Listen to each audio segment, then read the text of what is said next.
Elhamdülillahi Rabbil Alamin ve salatu ve selamu ala nebiyyina Muhammed ve ala alihi ve ashabihi ecmaîn. Allahumma faqqihna fid din. Rabbi şrah li sadri ve yessir li amri ve hlul uqdeten min lisani yefqahu qawli. Allahumma inna nes'aluke ilmen nafi'a ve rizqan tayyiba ve amelen mutakabbala. Allah Taalam жардамымен Ибн Кайымдын Дарчанадага деген китебинде улантабыз. Жалпысынан биз билдик, ошо күнөөнүн акыбети, күнөөнүн балеси, зыяны адамды эч убакта жакшылыкка алып барбайт экен. Балким бардык бактысыздык, бардык караңгылык, бардык адамды жамандыкка тарта турган нерсе бул адам баласы күнөө кылгандан кийин тобо кылбай, истигфар кылбай, Аллах Тааламды кайтпай, ошол нерсени улантып жүрө берсе, чоң балейге түшөт. Ошон үчүн алымдар адам баласы капырчылыктан олак болдум, ширктен олак болдум деп алданып калбасын, шайтандын торуна түшүп калбасын деп нечен деген түрлүү китептер жазган. Чоң күнөө бар, орто күнөө бар, андан да чоң күнөө бар деп. Себеби күнөө менен адам тозокко түшөт. Түбөл калбаса дагы күнөө менен адам тозокко түшөт. Күнөөнүн көлөмүнө жараша. Ошондой эле күнөө бул дүйнөдө адамды керек болсо пасыктыкка деп коет. Фасик деп коет. Фасик деген бул ушу капырчылыкка бир эле тепкич калган абал. Күнөөнүн акыры барып адамды неге капырчылыкка алып барат. Көп оорулар алып келет. Мына ушунун баарын эскертип ишилип кандай гана жамандыкты айтылбасын, ошонун башаты күнөө. Ушул доорго чейин Адам алейхисаламдан башлап канча деген коомдор талкаланып, кандай гана кырсыктар менен, кандай гана Аллахтын каарына түштү, балейлерге түштү, кырсыкка түштү, түрлүү түркүн бардыгы ушу адам баласынын тоң моюндугу. Өздөрү жасап кылган колунун артындагы күнөөнүн кесепеттеринен. Акылдуу адам өзгөлөрдөн үлгү алат дейт. Ушуну биз этибар кылып эске алышыбыз керек. Канча деген үммөттөр, коомдор пайгамбарларына каршы келгенде кандай азаптарга түштү, ушунун баардыгы Куранда, хадистерде эскерилген. Мен таң калганым, автор ушундай кенен эскерген, шылып канча бир бале таппа, ошонун акыры бар эле ушу күнөөдөн келип эле чыгат экен. Анан эң жаманы ушул адам күнөө менен адам уланып калат. Жинди десең жинди болуп бере алат. Шайтанга кул десең шайтанга кул болот. Аллахтан каласа алыстайт, капыр болот. Айтор кандай гана балени айтпа, бардык ушул нерседе. Мына ошону эми билгенден кийин кантип биз мындай суроо берсек адамга. Ибн Кайым бизге түшүнүктүү болду. Күнөө деген бул чоң экен, бале экен. Бүт жамандыктын баары ушул жакта экен. Эми биз инсан экенбиз, адам анча мынча күнөөлөргө түшүп алат. Кээ бирлери күнөөгө түшүп кайта албай жүрөт. Кээ бирлери кыйналып жүрөт. Кантип эми ушул нерседен биз сак болобуз? Кантип ушул напсибиз менен, ушул жиндер менен, шайтандар менен күрөшөбүз? Антпесе бизде жалкоолук деген бар, алсыздык деген бар, боштук деген бар, кайдыгерлик деген бар. Мына ушул нерселерге автору айрым жолдорду эскерет. Ибн Кайым рахимахуллах башка бир сөзүндө да эскерген, шайтан бул өлө акылдуу, доордон доорго Адам алейхисаламдан бери адамдын табияты менен түрлүү коомдор менен жашап, тажрыйбасы чоң да. Анан эң чоң душман, көрө албаган, ичи тар адамдын ачык айкын душманы. Анан ар бир адамды азгыруунун жолун билет. Байды башкача азгырат, кедейди башкача азгырат, аялды башкача азгырат, картайып калган кишини башкача азгырат, жашты башкача азгырат. Ар кимдин абалына жараша. Ар бир адамдын кайсы жактан алсыраган болсо ошол жактан келет. Ошон үчүн байкасаңыздар, биринчи адам баласын сразу эле алыс болсо капырчылыкка жыккызы келет. Сразу атеист кылат, же Кудай жок деп мээсинен айнып кетет. Болду. Ал капырчылыкка түшкөндөн кийин аны менен шайтан башты эле оорубайт. Ал өзү эле шайтан болуп берет. Балким шайтанга кызмат кылып берет. Же болбосо ширкке жыгат. Аллахтан башкага сыйына турган нерсеге. Ага жылгандан эле болду. Ал дагы шайтандын бир центри болуп берет. Бүү бакшы болот, көз ачыктык кылат, жиндер менен алектенет, жана адамдарды ошого чакырат, Кудай сактасын. Эгер ушул капырчылыкка, ширкке жыга албаса, экинчи чоң нерседен баштайт. Бул пайгамбар алейхиссалату вассаламга каршылык кылып көргөзүү. Бул деген динине жаңылык киргизүү. Кадимки Мухаммад алейхиссалату вассалам бул динди толук жеткизбегендей, бул динге кыянат кылгандай, дин толук эмес, мына муну кылса жакшыраак дегендей кылып кыр көргөзөт. Пайгамбар алейхиссалату вассаламга каяша кылат, динге жаңылык киргизет деген сөз. Диндеги жок нерсени жасап баштайт.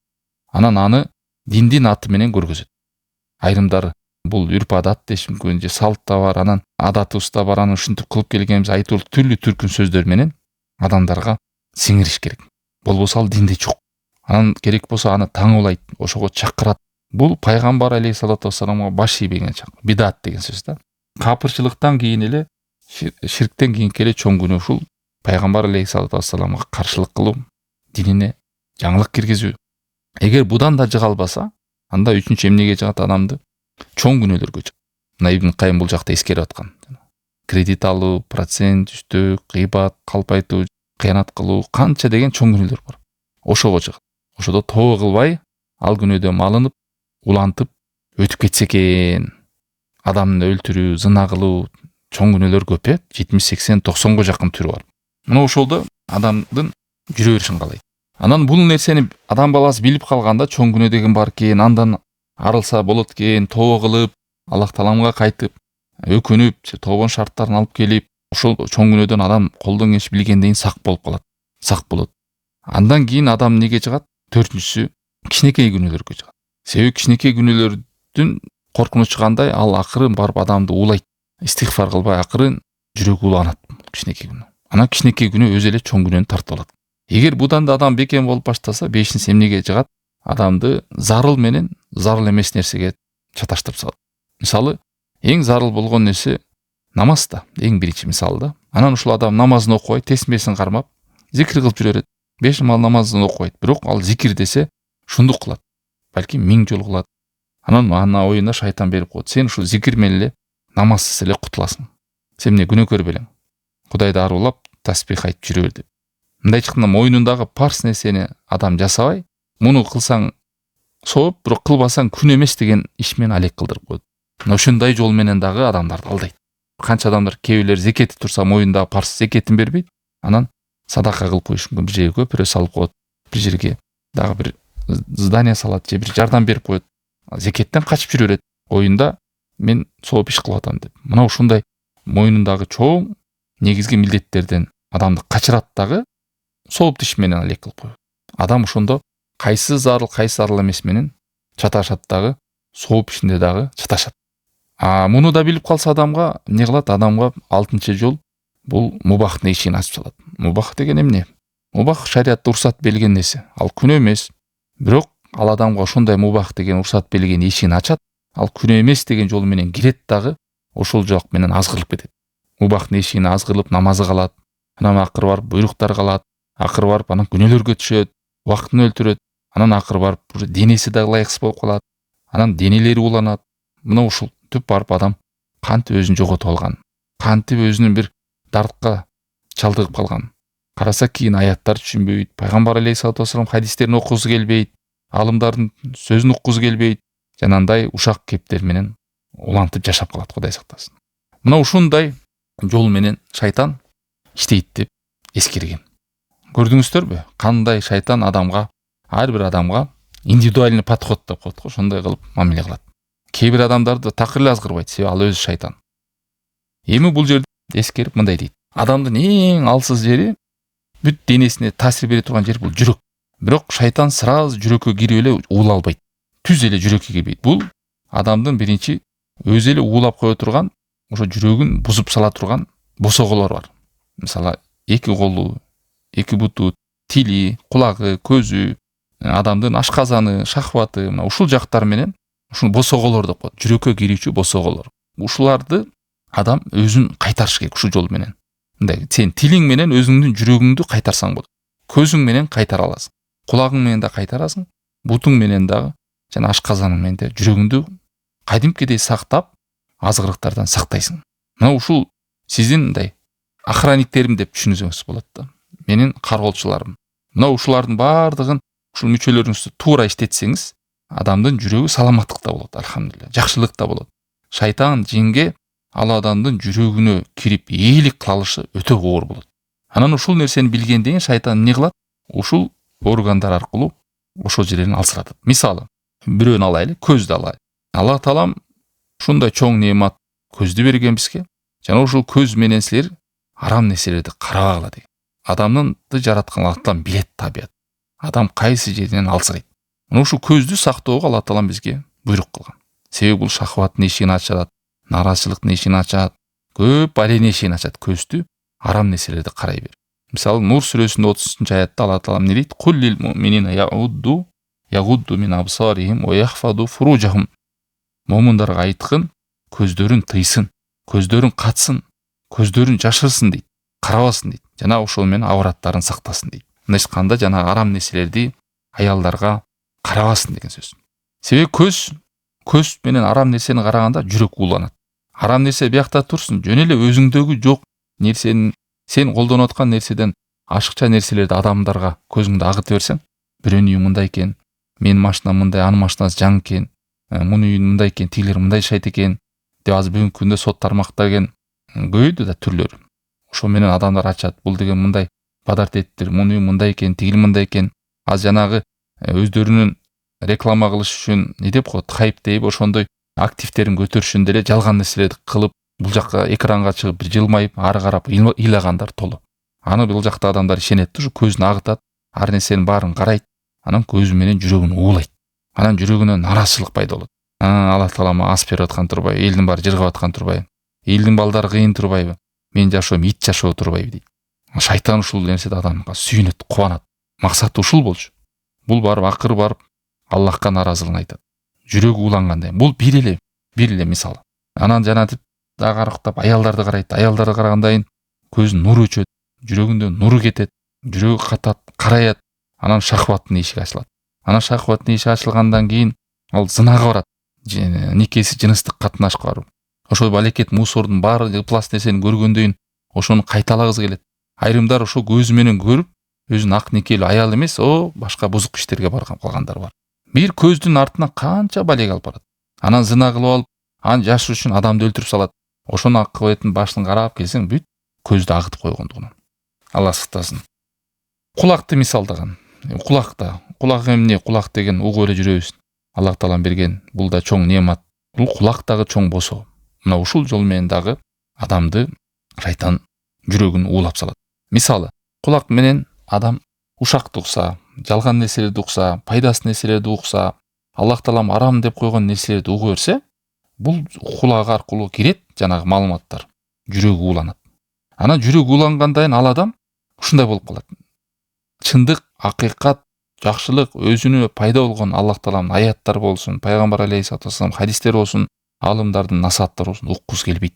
Ага скучно, ага кыйын угуш. Андан көрөктө YouTube'ду ачып, сот тармакты ачып, ушактарды укса, тиги өлтүрүп кеттир, могу бирдек болуп кеттир, тиги кулаптыр, тиги бул болуптур. Ошону угуп, саатта убактын коротсо деле проблема жок. Көңүлү ток. Балким ичинде жатарда ошолондой көрсө уйкусу ачылып кетет. Бирок 10-15 мүнөт аят окуйын, хадис окуйын, бирге угайынса уктап калышым. Мына жүрөк кандай ууланып калган адам белгилери бар.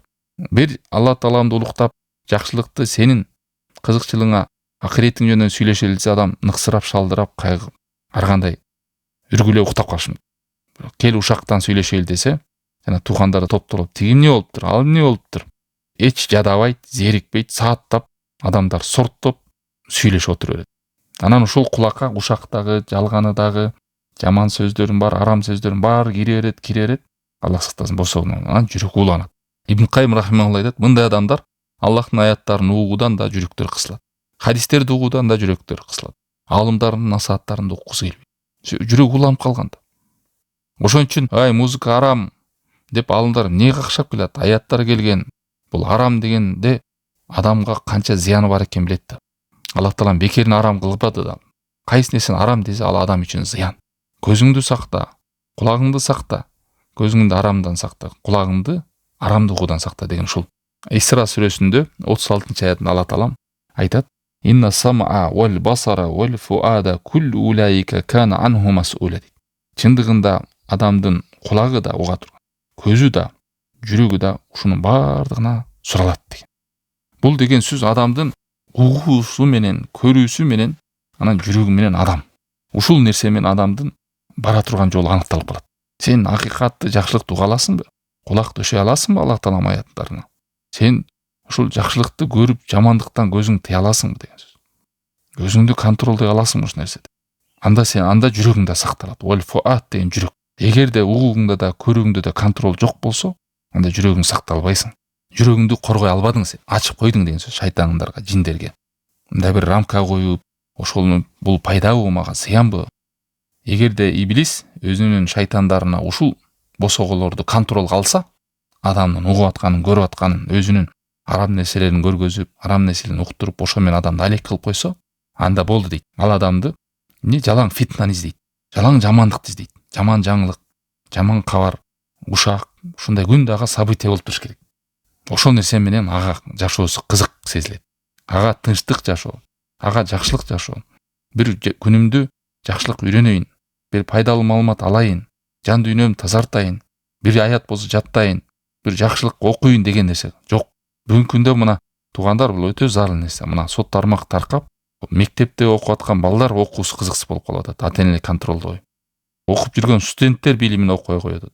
Керек болсо чал кемпирлер мурун бир китеп окуп, балдарына жомок айтып бергендерди аз таппайсың оңой менен. Кимизи бошо калса, баштары телефондон чыкпай, ар кандай оордууларга чалыгып атат. Жан дүйнөсү эле ооруга эмес, телефон артынан жанантип грыжа, остеохондроз, ошо телефонду карай берип түрлүү ооруга чалдыгып атат. Алар тек гана жалган нерсени окушат. Жакшылыкты уккузу келбейт, себеби анын жүрөгү жакшылыкты кабыл албайт. Ал жерге шайтандар отуруп алган босоголорго. Ууланган жүрөк кантип акыйкатты уккузу келсин. Акыйкатты укпайт, жалганды угат, жалганды көрөт. Мына бул көп адамдардын бүгүнкү күндөгү абалы дейт. Тек гана Аллах Таалам кеңге ырайымын төгүп, өзүн сактап, жакшылыкка бет алып, жамандыктан оолоктап, өзүн контролдоп жүргөн адамдардан башкасы. Мына ошентип жүрөктөрүн талкалап атышат. Жүрөктөрүн бузуп, мерез кылып атышат. Себеби жүрөк абалы ушундай. Жана ак пахта бар го, ошол пахтаны эле алып, сүткө салып сыксаңыз, не чыгат? Сүт чыгат. Сууга салып сыксаңыз, суу чыгат. Кап-кара кир сууга салып туруп сыксаңыз, ошол чыгат. Мына жүрөк ошондой бир жумшак адамдагы, аябай назик, бат таасир ала турган. Ошон үчүн калп деген бул жүрөктүн, жүрөк деп аталган ушу бат оодарылып тургандыгында. Жакшы сөз айтсаң, адам кубанат. Жаман сөз айтсаң, адам кайгыга түшөт. Ошол жүрөккө таасир берип атат. Жүрөгү катып калыптыр, бул адам жүрөгү жумшак экен деп баары адамдар айтып түшөт. Мына ошол маалыматтан, көргөнүнөн, уккандан адам таасир алат. Ошол барып жүрөккө тиет. Жүрөк ошодон таасир алат. Аллахтын аяттарын, пайдалуу нерсе менен адам алектенсе, алхамдулилля, жүрөк жыргайт.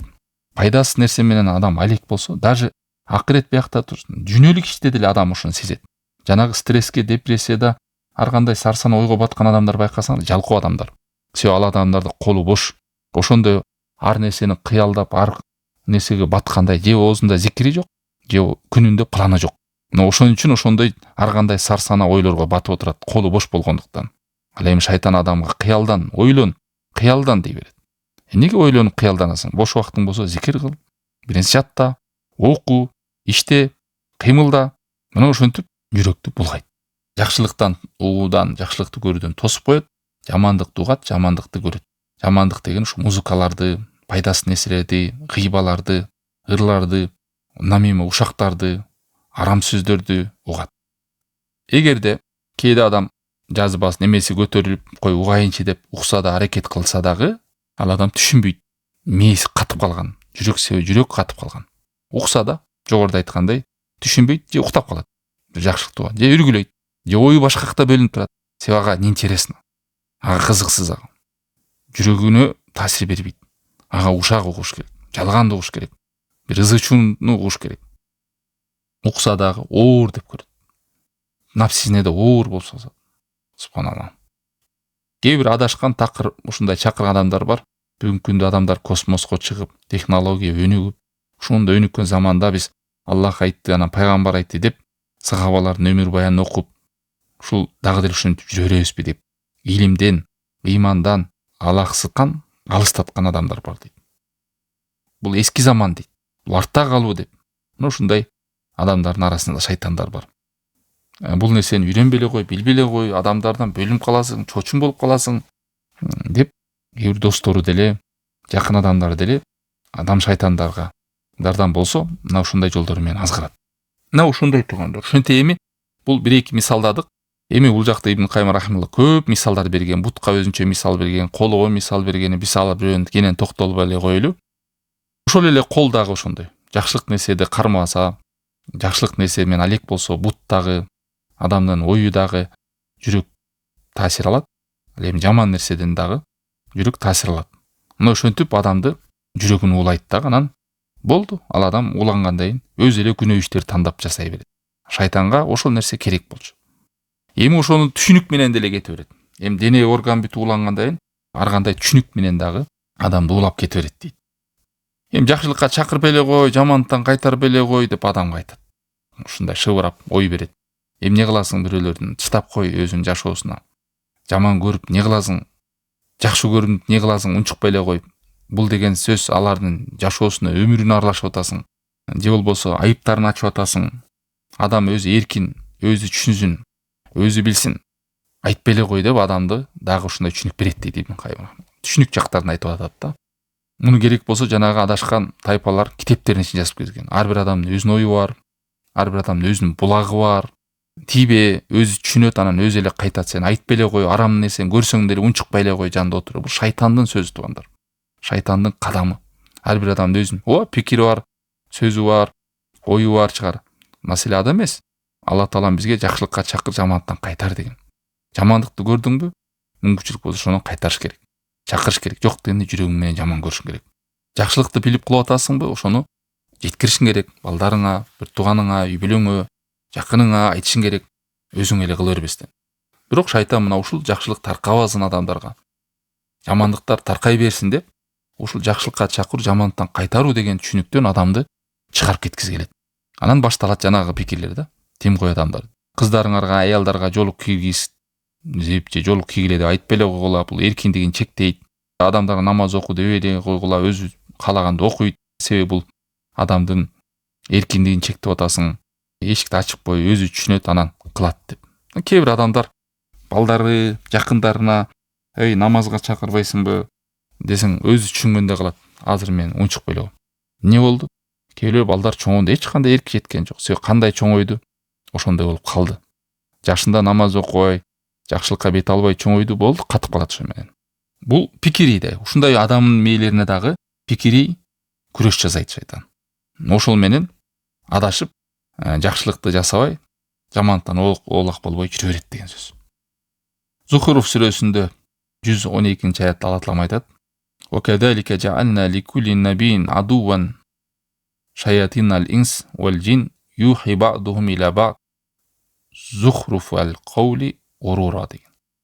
Биз ошондой эле ар бир пайгамбарга карама каршы, ага да каршы болгон, душман болгон шайтандардан койгонбуз дейт да. Алар инсандардан да болот, жана жиндерден да болот. Шайтан деген бул жин эле эмес туугандар. Кээде адам шайтан, жин шайтандардан да күчтүүрөөк болуп кетет. Бири-бирине кабар берип турат. Бири-бирин үндөп турат. Бири-бирин колдоп турат. Зухруфал каул деген ошо жалган нерсени кооздоп турат. Адамдарды алдаш үчүн. Ар бир акыйкаттан адамды оолак кылганга аракет кылат. Жин шайтандар, адам шайтандар. Укпай эле кой, үйрөнбөй эле кой, али эрте, али кайда тияк бияк ишылып, адамды жакшылыктан тосуш керек, жамандыкка жүрүшүндө уланыш керек. Көрдүңүздөрбү, Алла Таалам бизге баяндап атат. Бул шайтандар адамдардан болот, жиндерден болот. Булар бири-бирине жардам берет. Жалгандын таркашына дейт. Зухруфал каул деген муфассирлер айткан, бул жалганды жөн эле таркатып эмес, кооздотуп таркатат. Аябай жагымдуу кылып таркатат. Чалдардай болуп сакал коюп алыптыр дейт, сакал койсо. Кемпирлердей болуп жолук салынып алыптыр дейт, хижап кийсе.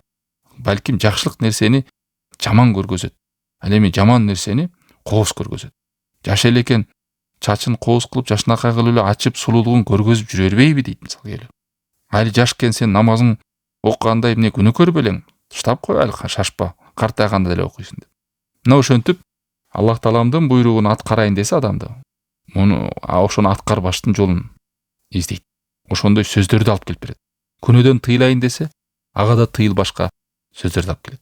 Жалганды кооздой турган сөздөр. Мына шайтандын максаты ушинтип адамдын көзүн, кулагын кирип туруп, адамга зыян нерсе менен алек кылдырып, пайда нерсени уктурбашка аракет кылат дейт. Пайдалуу нерсе кирип кетпеш керек, укпаш керек. Пайдалуу нерсе кирип кетсе, аны да бузуп салыш керек. Жанагындай туура эмес пикирлер менен. Кээ бир адамдар байкасаңар, жакшы ойду кабыл алат, машалла, ушул жакшы экен, туура экен деп кылат.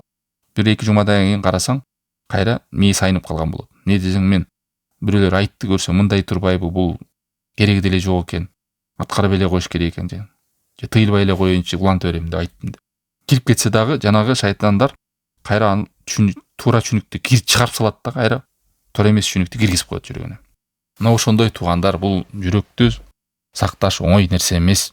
Ошон үчүн пайгамбар алейхиссалату вассалам эң көп дуа кылган бири: Я мукаллибал кулуб саббит калби ала диник. О жүрөктөрдү оодарып туруу жүрөгүмдү диниңе бекем кыл деп. Я мусаррифал кулуб сарриф калби ала таат. Жүрөктөрдү оодарып туруу жүрөгүмдү сага моюн сунууга байлап берчи деген, оодарып берчи деген. Кээде адам өзүнүн жүрөгүн өзү башкара албай калат, ууланып калат. Мээси менен да ойлонуп, кулагы менен угуп, көзү менен көрүп аракет кылса да жүрөккө теппейт, жүрөккө таасир бербейт. Ушунда ууланып калат ушундай. Уга албайт, көрө албайт, даже аякка да умтула албай калат. Алла сактасын. Ошон үчүн ар кимибиз өзүбүздүн көзүбүздү, кулагыбызды, акылыбызды сактап калайлы. Азыркы заманда ушул эң чоң оору.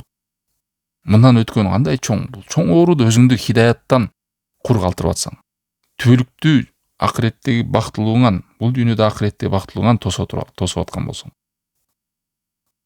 Бул Алла Тааламдын ушу данышмандыгы, хикмат менен ушинтип жиндерди, шайтандарды жаратып койгон. Улар адамдар менен күрөшөт, адам шайтандары болуп, жин шайтандары болуп, акыйкат ээлери жалган ээлерден айырмалаш үчүн. Мына ушул сыноо бул дагы.